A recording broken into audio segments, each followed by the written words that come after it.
को जानो मेरो हिया को हाल, यानी कौन जानता है मेरे दिल का हाल। हेलो हाय, मेरा नाम पंकज जीना है। कैसे हैं आप? ज़िंदगी में सब ठीक ठाक है? यहाँ भी सब कुछ ठीक ठाक है। आज लंबे वक्त बाद मुलाकात हो रही। पिछले 2-3 दिनों से आपसे बातचीत नहीं हो पाई थी। आज फिर से हमने कहा बातचीत करते हैं, ऑडियो नोट का एक नया एपिसोड शुरू करते हैं। इसे अलग अलग नाम दे सकते हैं, ऑडियो नोट, वॉइस नोट, जो आपका दिल चाहे वो आप कह सकते हैं। आज नवरात्रि का त्यौहार बहुत खूबसूरत तरीके से बीता है और ये बहुत लंबे वक्त बाद बीता है, क्योंकि जब से नौकरी में मैं आया था मैंने इस त्यौहार को अच्छे से नहीं बिताया था। नहीं तो बस मैं मैगी बना लेता था, कभी खिचड़ी बना ली, ऐसे मेरा त्यौहार निपट जाता था। लेकिन इस बार का त्यौहार बहुत खूबसूरत रहा। लेकिन उससे पहले ना मैं आपको याद दिलाना चाहता हूँ नवरात्र के उस त्यौहार की यादें जो बेहद खूबसूरत हुआ करती थी। तो हमारे यहाँ क्या होता था कि मम्मी, चाची या ताई लोगों में से कोई भी मोहल्ले में एक व्रत ले लेता था नवरात्रि के। कई बार तो सबके सब ले लेते थे। उसके बाद जब 9 दिन होते थे तो नवमी के दिन कुछ लोग भंडारा करते थे, कुछ लोग अष्टमी को कर देते थे और कुछ लोग दशमी को करते थे। तो बच्चे व्रत नहीं लेते थे क्योंकि बच्चों को खाना होता था ना, तो इसीलिए बच्चे घर घर जाया करते थे। अब जो दीदी लोग होते थे उन लोगों को तो कन्या बना करके पूजन किया जाता था उनका, लेकिन हम लोग जो लड़के थे उनको भैरव माना जाता था। और भैरव तो 1 या 2 ही बनते हैं, लेकिन ऑलमोस्ट सभी की पूजा पाठ होती थी। पर हमको पैसे कम मिलते थे और मैं कई बार सोचता था कि अरे यार देखो दीदी लोगों के कितने मज़े हैं, हमारे मज़े नहीं हैं। तो ऐसे बुरा सा लग जाता था कई बार।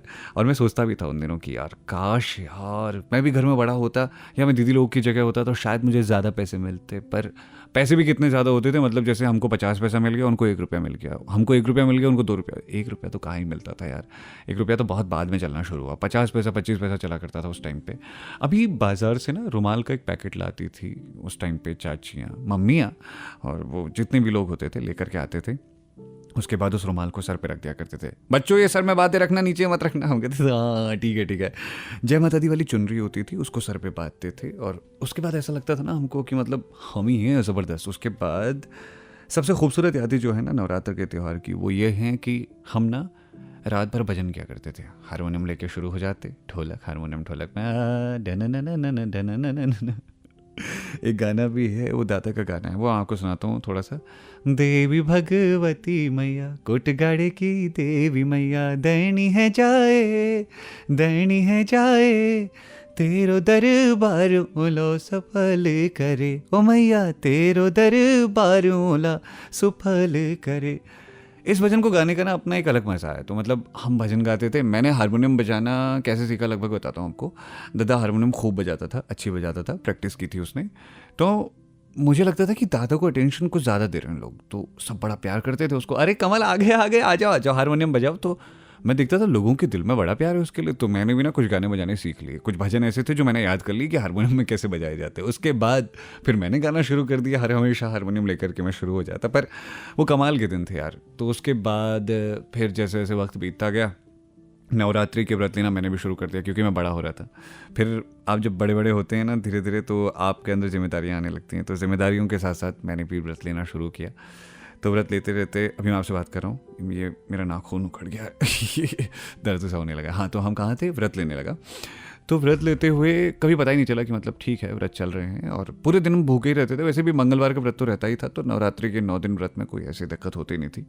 रात को हम भोजन लेते थे। जैसे कई जगह नवरात्रों के त्यौहार में 9 के 9 दिन लोग फलाहारी रहते हैं, वो सिर्फ फ्रूट खाते हैं उस टाइम पे, लेकिन हम रात को आराम से भोजन खा लेते थे, अन्न खा लेते थे। अभी भी वही करते हैं। तो फिर जब मैं नौकरी में आया, तो नौकरी में आने के बाद ना पहले साल तो नवरात्रि का व्रत ऐसे ही छूट गया, लेकिन अगली बार मैंने नवरात्रि का व्रत रखा।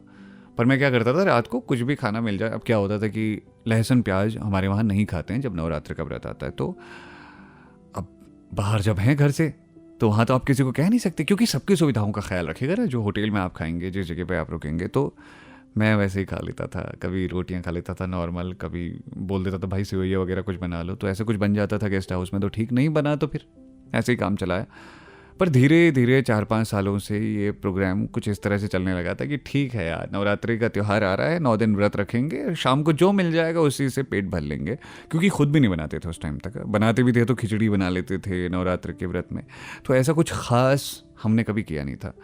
लेकिन इस बार का नवरात्र का त्यौहार बड़ा खूबसूरत रहा। मतलब एक तो अभी यहाँ पर हमारी पूरी फैमिली है, मैं, दत्ता और अभिषेक जी, नीरज। तो हम चारों लोग बड़े आराम से बैठे रहते हैं, बड़े प्यार से मिल करके रहते हैं।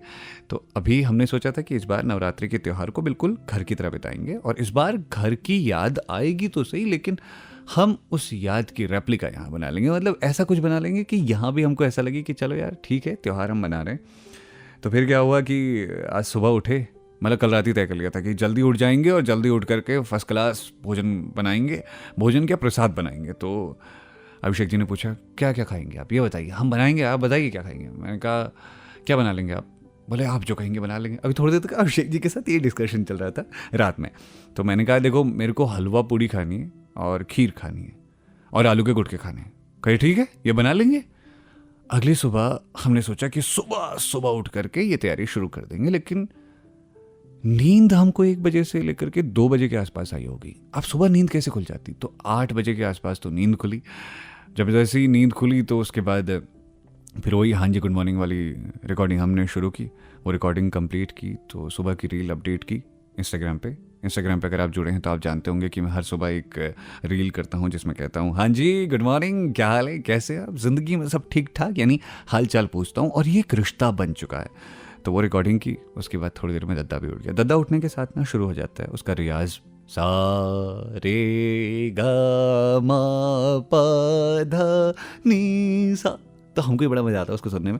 पहले पहले इरिटेट हो जाते थे, अभी भी कभी कभी हो जाते हैं, लेकिन डर लगता है उसे ऐसे बोलने में। बट वो अपना रियाज जो है उसका वो शुरू कर देता है। वो कभी भी अपना रियाज नहीं रोकता, चाहे कुछ भी हो जाए।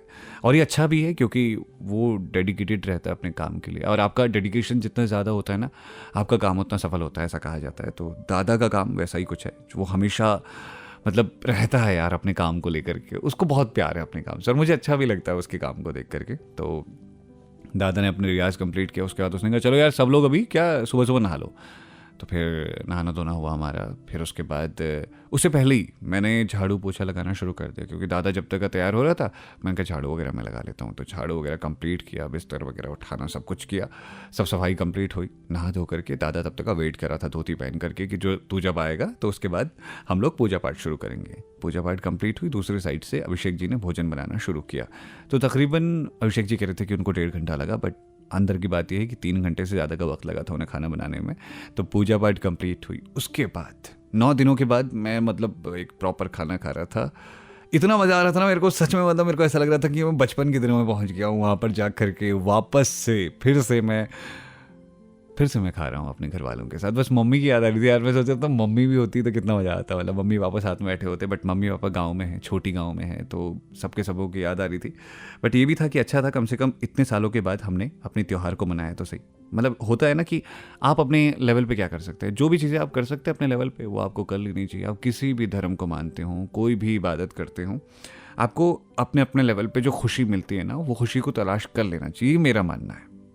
हालांकि जैसे ही अपना भोजन वगैरह कंप्लीट हुआ तो उसके बाद हमने कहा कि चलो अब निकल जाते हैं ऑफिस की तरफ। मैं सीधे ऑफिस चला आया। अभी मैं जब आपसे बातें कर रहा हूँ तब भी मैं ऑफिस में ही बैठा हुआ हूँ और यहीं बैठ करके ये आपसे बातें करना शुरू कर रहा हूँ। तो उसके बाद मैं मुकाबले का हाल बता रहा था। दिल्ली और कोलकाता के बीच जो मुकाबला चल रहा था उसका आंखों देखा हाल मैं रेडियो पे बता रहा था, क्योंकि आज हुआ क्या कि बहुत टाइम हो गया था, मेरा मन भी कर रहा था रेडियो से लाइव बोलने का। वैसे मैं कहानियाँ सुनाया करता हूँ, लेकिन कहानियाँ जो होती हैं पहले रिकॉर्ड हो जाती हैं, लेकिन जो अपडेट होती है क्रिकेट की वो लगातार चलती है। तो अभी भी मेरा काम जो चल रहा है वो रेडियो पर चल ही रहा है, मैं बोल ही रहा हूँ। अभी अगला मुकाबला जो है उस मुकाबले का हालचाल बता रहा हूँ। तो कुल मिलाकर के आज का दिन बड़ा शानदार रहा और मैं बहुत खुश रहा। तो मुझे लगा कि यार आज की जो खुशी है ना ये आपके साथ शेयर करनी बनती है, तो इसीलिए मैं आ गया आपके साथ बातें करने के लिए। तो ये नवरात्रि के लिए ख़ास तौर पे तैयार किया गया ऑडियो नोट है। उम्मीद है आपको इससे जुड़ाव महसूस हुआ होगा। कल कुछ और ख़ास बातें, कुछ मेहमानों को लेकर के आएंगे शो पे। और सुनिए, अपना ख्याल रखिएगा। आपका त्यौहार कैसा बीता मुझे ज़रूर बताइएगा कमेंट करके। मैं कमेंट सारे पढ़ता हूँ, ये मत सोचिएगा कि मैं कमेंट नहीं पढ़ता। मैं सारे कमेंट पढ़ता हूँ, आपके मैसेजेस पढ़ता हूँ, आपकी ईमेल्स पढ़ता हूँ। तो कॉल भी आ सकता है कल। आपको अपना फ़ोन तैयार रखिएगा। अगर आपने मुझे अपना नंबर शेयर किया है तो आपको फ़ोन में कर सकता हूँ, तो वहाँ बातचीत करेंगे आराम से। अपना ख्याल रखिए। हाँ, एक सबसे ज़रूरी बात, अभी बात चाहिए, एक झप्पी का वक्त है, टाइट। I love you. अपना ख्याल रखना। Bye bye, take care, good night. सुनते रहो पंकज जीना को, ऐसे ही जुड़े रहो। Bye bye, take care.